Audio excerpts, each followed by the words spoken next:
Yeah, John, that's a great point in terms of like what is love, the definition of love, right? And a lot of the modern age people talk about love as a feeling, but love is not a feeling; it is a choice, right? And that's it's Yep.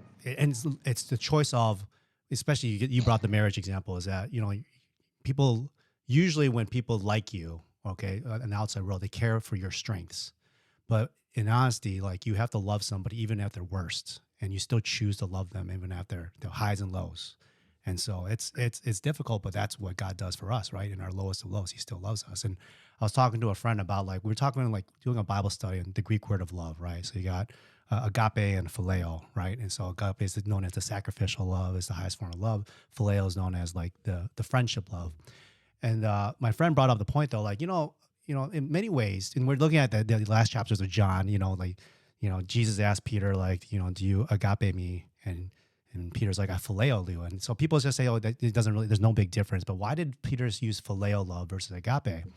And broadly, just a point. I don't know if it's like super accurate, but I thought it's a good point. Is that agape love, you can just sacrifice yourself and you're kind of like done with it. Like you're done. Like it could be one sacrifice. But phileo as a friendship, it's a continual building of the relationship. Like you're going to continue to be in contact with somebody in order to be a friend with them.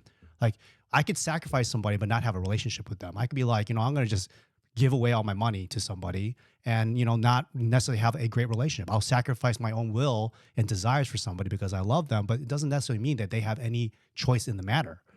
Whereas phileo, like I have to put myself out there, be vulnerable, and allow them to reciprocate and talk to me. And that phileo love is a Right. building of love. And so, like I said, I never read any commentary on that, but I thought it was a good example of like, hey, this is what love is that it's a continual process of building relationship and knowing each other.